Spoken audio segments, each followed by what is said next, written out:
breast cancer survivor turned thriver. Alrighty. What is your name? My name is Lindsay, and I'm a breast cancer survivor. What was your age at the time of diagnosis? I was 31 when I was diagnosed. Alrighty. What is your name? My name is Lindsay, and I'm a breast cancer survivor turned thriver. Love it. Alrighty.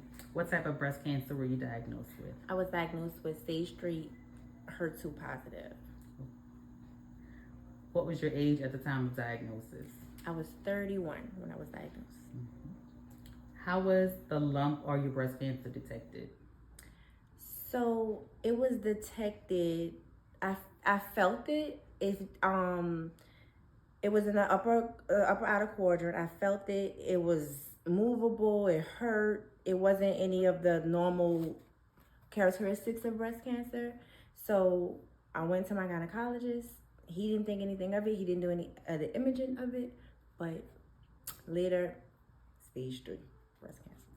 So given that your doctor didn't think that there was anything to it, what prompted you to? So when I went to the gynecologist and I felt it, I went to my primary care doctor for a different issue altogether. But by that time, under my right arm, I felt the lymph nodes swollen. Was that your family history of breast cancer? No, not immediate family. Alrighty. What is your name? My name is Lindsay, and I'm a breast cancer survivor turned thriver. Love it. Alrighty. What type of breast cancer were you diagnosed with? I was diagnosed with stage 3 HER2 positive. What was your age at the time of diagnosis? I was 31 when I was diagnosed. How was the lump or your breast cancer detected? So it was detected. I felt it. It was in the upper outer quadrant. I felt it. It was movable. It hurt. It wasn't any of the normal.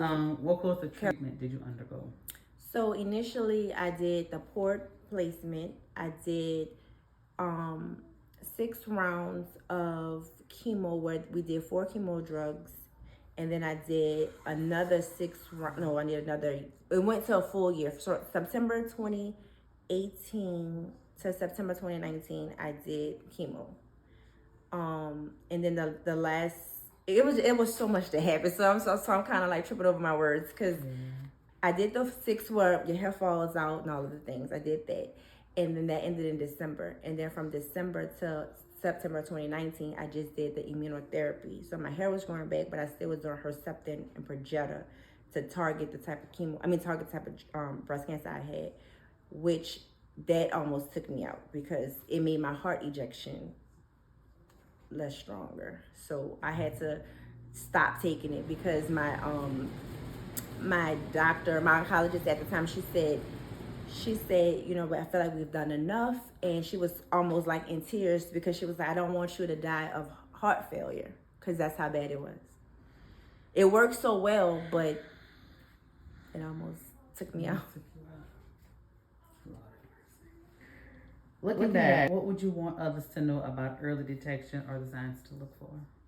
So now that I have been through it and I'm on the other side and I'm now a mammo tech to detect the breast cancer, I feel like looking at skin changes, nipple changes, any discharge, if you feel anything under your arm, just if anything doesn't seem right, doesn't feel right, if you notice that your breast is getting bigger than the other one, even though sometimes it is normal for one breast to be bigger than the other one, but if you notice anything, don't think, oh, well, it's nothing. Advocate for yourself, because I'd rather it be nothing than to actually be something. And you just, what was your initial reaction to your diagnosis? So, my initial reaction to the diagnosis was, we went in and the nurse brought me into the room. And I didn't think anything. I'm like, okay, they're about to bring me in the room. So she sit me down and they're like across from me. And she was just talking to me. Then the doctor came in and then he said, we found cancer in all 3 spots. And then I just didn't say anything. And then after a while, I said, well, what's next? What's the next steps? And then he started telling me, and then the waterworks, the tears came, because I'm like, wait, he told me I have breast cancer. It didn't hit me until it didn't hit me, and I still can't believe that. Like, still can't. Can't happen to you, right? Right, because it's like, what? Breast cancer? Like, anything else but breast cancer? Like, I didn't even, and then I was always under this. I didn't even have breasts. I was like, I'm an A cup. And I kept thinking, like, where is the cancer even at? Like, but it was big and it was nasty. And to my doctors, he said it was big and it was nasty. So, yeah. How did the diagnosis impact your daily life and family dynamics? It stopped everything. I stopped working. The chemo, it just, you go from, I guess thinking you're healthy, but you literally have cancer. You're thinking you're healthy, then you start treatment, and then it's like you have to literally be stronger than the chemo, because it's like it is a poison and it is trying to kill the cancer, but it's also killing you.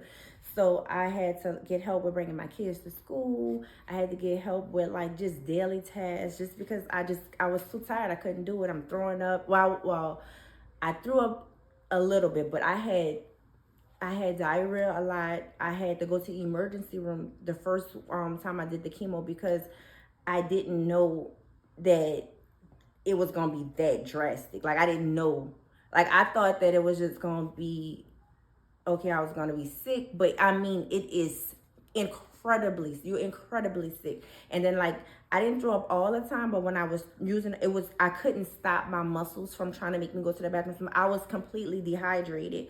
I was so dehydrated from using the bathroom that I didn't even have tears. I didn't have anything. I didn't have mucus. I was so dehydrated. So I went to the emergency room, and it was like, unfortunately, this is what chemo is. And I'm like, this is what this is. And then the way the nurse explained it to me, when I initially did the first treatment, she was like, you're going to go through it, you're going to feel bad, but then you're going to start feeling better, and it's going to be time to do it again. And then it's like, so like the first time it was so scary, because it's like, okay, they about to put all this poison inside of me. She's donned in like the whole thing, and the gloves and the gown and the mask, and y'all about to put this into my body. And I don't have this. And then it's like, okay. And then the second time was even worse, because the second time I was like, I didn't want to do it. I already knew how bad it was going to be. I already knew how bad I was going to feel. I didn't want to do it. But when the oncologist, because when I first found it, it was like, by the time I started, it was the size of maybe like a quarter. But before chemo, it was like the size of a golf ball. And then when I did my second round of chemo, you didn't even see it, you didn't feel it, anything. So I knew it was working, but I was like, I don't want to do this again. I didn't want to do it. And that's why I used to tell, if it was to ever come back, I wouldn't tell anybody, because I don't want to do treatment. That's what I told myself when I was in it. But it impacted a lot. It literally changed my whole life. Like, it changed everything about my life. So it impacted everything. Yeah. Alrighty. What is your name? My name is Lindsay, and I'm a breast cancer survivor turned thriver. Love it. Alrighty. What type of breast cancer were you diagnosed with? I was diagnosed with stage 3 HER2 positive. What was your age at the time of diagnosis? I was 31 when I was diagnosed. How was the lump or your breast cancer detected? So it was detected. I felt it. It was in the upper outer quadrant. I felt it. It was movable. It hurt. It wasn't any of the normal characteristics of breast cancer. So I went to my gynecologist. He didn't think anything of it. He didn't do any other imaging of it. But later, stage 3 breast cancer. So given that your doctor didn't think that there was anything to it, what prompted you to? So when I went to the gynecologist and I felt it, I went to my primary care doctor for a different issue altogether. But by that time, under my right arm, I felt the lymph nodes swollen, and they were big, and it hurt. And then he prompted me to call my gynecologist to get me in for a mammo. And we did the mammo, we did the biopsy, breast cancer in all 3 areas that they biopsy. And that's the reason why you advocate for yourself. That's the reason why. Was there a scripture or a motto, mantra, any type of source of inspiration that you leaned on during treatment? A long time ago, I remember seeing this thing said, happiness is a way of travel, not a destination. So I try to remember, like, I can't wait to be on the other side of being, when I'm done, and I'm gonna be done, I'm gonna be happy, and then it's gonna be good. Every time something happened for me, I sat and it always good. I'm happy right now. I know the next storm gonna come, but I'm happy right now, and that's how I live my life, and that's how I was able to do it with grace, because I realistically know that yes, it can come back, and or come where someone goes somewhere different. But I'm happy right now, and all I can do is deal with what's going on right now. I can't deal with in the future. That's the destination, but I'm right here, right now. Living right now. Right now. How has cancer or cancer treatment changed you? It can be physically, emotionally, mentally. So it changed me physically, because at first my body was so deformed. Like, I hated looking at myself. I felt like I was just ugly. I felt like I'm gonna have all these scars. And then emotionally, it kind of made me, for a while, made me really cold towards people, because I was like, okay, y'all have this little inconvenience, but I have breast cancer. Like, I'm like trying to fight for my life. And then I had to stop thinking like that. Like, these are what they're going through. Like, it's not fair for me to feel like, oh, just because I have cancer, my problem is bigger than theirs. Yes, it could be bigger than theirs right now, but I still have to show up for my friends the way I would want them to show up for me. So I had to take that. But I still do. I disassociate sometimes, and I know I still do that because I have to. I have to disassociate, because if I don't, I'm gonna be in it constantly. So if I talk about it, sometimes it might feel like I have no feeling toward it, because it's like, because that's how you protect yourself. Like, you have to protect mentally. You have to protect yourself because you went through something traumatic. You went through something traumatic. So it changed me, and it changed me a lot. That's how I find I deal with a lot of that. Just Yeah, because it's like you have to protect yourself. I have to protect my peace. Yeah, you have to. You have to. You know what else it did? It helped me establish boundaries. It helped me establish boundaries, and it helped me establish my true friendships and people who are just, because I remember, I never forget this. It was this girl I was friends with. We were friends for a long time, and me and her family we were friends. And her mom said, "Oh, I don't want to see her like that. I don't want to see her," not knowing that I didn't, at that time I was wearing a wig. I took care of myself. I felt like I tried to keep myself up, even though like I felt bad. But my grandmother, and God rest her soul, my dad's mom, she used to always tell me, "Lindsay, if you look good, you might make yourself feel good." And that's why I make sure I do that. And I remember her saying, "Well, I don't want to see her like that." And I felt like, you don't want to see me like this, but you haven't seen me. You don't know what I look like. You don't know but I'm going through this, and it's harder for you to see me than for me to go through it. I felt like that was selfish. So that's why I started creating boundaries with people. Like, if I can't do it, I'm not going to. No is a complete sentence. No. What has the journey through breast cancer taught you about life, health, and resilience? What it taught me about life was that your health is your wealth. If you're not healthy, it don't matter how much money you have. It don't matter any of those things. You need to be healthy. Resilience, like, you can do anything as long as you put your mind to it, as long as you believe in yourself. Like, I really do feel like that's the just trying your best to just get through it, because something is going to be another storm. It's going to be something else. All right. What message do you want to leave to someone newly diagnosed? Ooh, newly diagnosed, I would tell someone, if you need to cry, cry. If you need to scream, scream. It's not fair. Life is not fair. But You have to let it out. Don't keep it in, because if you keep it in, it's gonna come out in a different way and it's not gonna be healthy. If you need to journal about it. Talk to somebody that you trust about it, who, can handle that, because it's heavy. But you need to find some type of outlet to let it out, because it's not easy to hold it in. And also that, advocate for yourself. Don't, if you think something is new, like, talk to your doctor, let them know, but also know that you do get PTSD. You get PTSD about it, because if my head hurts, I'm like, oh my God, I have brain cancer.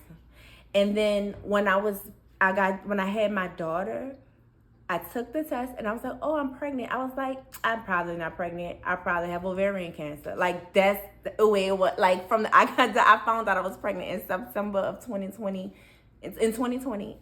By November, I had went to my doctor. I did the transvaginal ultrasound. They said, oh, we see the sac. You can't see the baby. But we see the sac, because it was early. I said, yeah, it's probably a tumor. They just don't see it. Like, these are professionals. And I'm like, it's not a baby. Until I heard her heartbeat in November, I was convinced that it was another cancer. I was convinced. So you're gonna have PTSD about it. Like, I had to do so many brain MRIs, because I thought it was spreading to my brain. Like, anything that hurt, it was back, and that's not healthy. But it's real, and it's something you need to talk to about. And like, if you have to talk to a counselor, talk to a friend, talk to your parents, talk to whoever you need to talk to let that out. Because if you hold it in, you're gonna build so much resentment. And talk to your friends about, like, how you feel about it. Because sometimes, like, how we were just talking, but some people don't know how to be there for you. And sometimes you might just listen. I don't need your advice. I just need you to listen. Let me just tell you what I'm going through. Like, you don't have to give me no advice on this, because honestly, no one knows how it feels unless they went through it. Unless they went through a real illness like this. You can sympathize, but you'll never know what it feels like. And I would pray no one ever has to know what that feels like. But just advocate for yourself. Don't overdo it with the fact that you feel like I need a test every week or like something like that. But just like, be realistic about your symptoms and keep track of them. And it's also like, just be there with yourself, listen to your body, listen to how you feel, and let that emotion out. Like I said, whether it's writing it out in a journal or just talking to somebody, because you gotta get it out. What about a family member of someone newly diagnosed? What advice would you give them? I would tell them, you have to be patient. Some people, they may resist help, because some people, like, when you're used to doing stuff by yourself, then if they're not doing it exactly the way you would do it, you'll feel like they're not doing what they should be doing. But that's the way they're helping you. Or, ask the caregiver, tell me how I can help you. Like, is it that you just need me to, like, maybe cook for you, come do some laundry? Like, do you need me to talk to you? Like, is it that I need to be here? Like, ask them exactly what they need, instead of trying to do what you think they need. That's what I think I would tell a caregiver. What do you think people... I think what they misunderstand about it, they think it's like, okay, yeah, you see all the pink and it's all the ribbons and it's just breast cancer. It is a nasty disease. It's horrible. It changes your life. It's still, with all the technology, with all the science, it's still killing women drastically fast. So it's not, we have all, we, as breast cancer survivors and thrivers, we do have a lot of support, but it's an ugly disease. It's a nasty, ugly disease. And checking your breasts is vital to life now, because I don't know if it's because we live in Cancer Alley with all these plants and refineries, but women are getting breast cancer at a younger age. It's happening so much.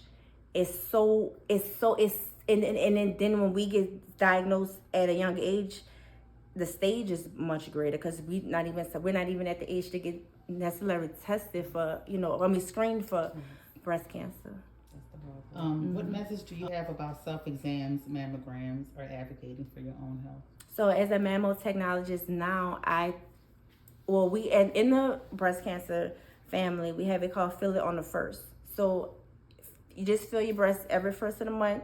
Kind of like lay down. I would kind of just track it like this. If your breast looks different, if it feels different, if you think it feels different, talk with your doctor. But also, don't be like me. If you feel something and they don't want to screen you for a mammogram, if you're not technically at the age for a mammogram, at least see about an ultrasound. You need something because it's fast. It's cancer is spreading fast. Some people have the misconception. They think that when you get a mammogram, it's to prevent it. It's not prevention. It's early detection. It's the difference, because I would rather you catch it when it's stage 1 or when it's just becoming something than how I was at stage 3. So it's detection. It's not gonna people and another people like every time I'm doing it, people who are nervous about it, like, I think this machine is giving me breast cancer. I think it's giving me breast cancer. They always say that. I think it's giving people cancer. Women who has never had a biopsy before, the 70 years old, been getting screenings since they were like 40, and they're like, well, you don't have it.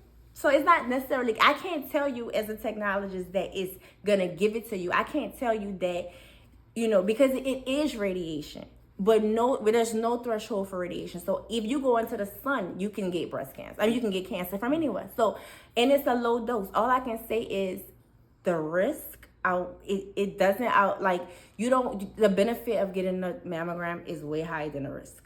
Is way higher than the risk, because that's the way we screen for it. Because people, we can do ultrasounds. Yeah, but ultrasounds can't detect calcifications that can turn into breast cancer. So the mammogram is that's why it is the test. It's painful sometimes, but it's once a year. It's not. I feel like it is uncomfortable. It's very uncomfortable, but it's once a year, and then you're done. It can save your life. It can save your life. How can friends and family best support someone going through treatment? By listening, showing up, and then the biggest thing is not showing pity. Because I would never want anyone to pity me. I didn't feel like, oh, woe is me. I felt like, okay, this is something happening. Yeah, it's changing my life. But just listening to them, actually listening to what they say that they need. And then as far as friends, still treating them like that's your friend. Like, don't call, you okay? Like, call me, tell me the tea. Like, tell me what's going on. Like, talk to me like normal. And my best friends, they still did that for me, and I appreciate them so much for that, because I don't know what I would have did if they would have did that like to me, because I would have been like, who are you? Like, talk to me like I'm like me. Right. Mm-hmm. How can friends and family best support someone going through treatment? Let's see. Friends and family can support someone going through treatment by listening, showing up, and then the biggest thing is not showing pity, because I would never want anyone to pity me. I didn't feel like, oh, woe is me. I felt like, okay, this is something happening. Yeah, it's changing my life, but just listening to them,